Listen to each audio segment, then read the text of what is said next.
Hello everyone! Welcome to 5-Minute Grammar. Let's try to make it as quick and painless as possible. Aujourd'hui, nous allons parler de every et de son demi-frère, si on peut dire each. Souvent les étudiants font des erreurs par rapport à comment ils accordent les noms qui suivent each et every. Alors les exemples basiques pour commencer, vous avez entendu tout à l'heure, j'ai dit hello everyone, j'aurais pu dire aussi hello everybody.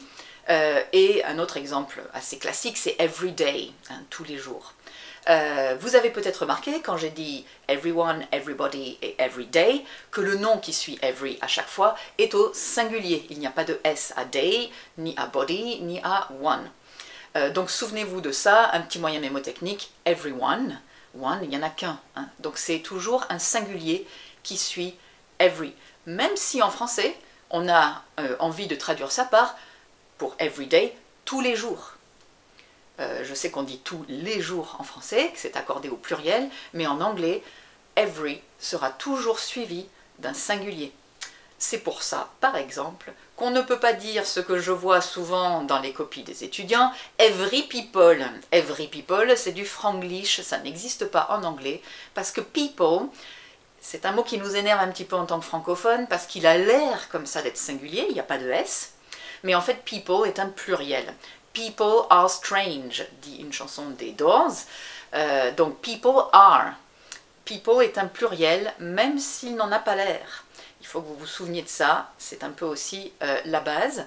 Il n'y a pas beaucoup de mots comme ça en anglais, mais people est un mot très très courant qui nous embête un petit peu parce qu'il a l'air d'être un singulier, mais il est un pluriel. Donc, on ne pourra pas dire every people, parce que people est un pluriel et que every est toujours suivi d'un singulier. Donc déjà, il faut se souvenir de ça. Vous allez me dire, mais each, qu'est-ce que c'est que ce each? Each, c'est le demi-frère de every. Pourquoi son demi-frère? Parce que globalement, c'est la même chose. Il y a des petites différences, mais il fonctionne de la même manière. Each est toujours, lui aussi, suivi d'un singulier. Qu'est-ce qu'apporte each par rapport à every? Il apporte le fait de dire qu'on met l'accent sur l'individu, sur chacun. Chaque. Every va pouvoir dire tout, toutes, tous, mais va avoir un peu aussi le sens de chaque, every day, dans le sens de chaque jour. Si je dis each day ou each person, je vais vraiment mettre l'accent sur le fait que c'est, je m'intéresse au fait que c'est chacun, chaque individu. Donc each met un petit peu plus l'accent sur cette individualité-là pour dire que c'est vraiment chacun des jours qu'il a fait ceci ou cela. L'expression, on va dire, par défaut, c'est every day, every year. Mais si je veux insister sur le fait que c'est chaque jour, chaque année, je vais pouvoir dire each day, each year.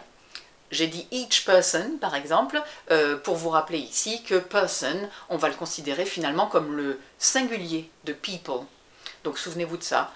One person, two people, on va dire que people est le pluriel de person. Voilà, donc sur votre post-it, comme d'habitude, vous marquez le basique, c'est-à-dire each et every sont toujours suivis d'un singulier et vous mettez des exemples qui vont vous servir de référence. Everyone, every day. See ya!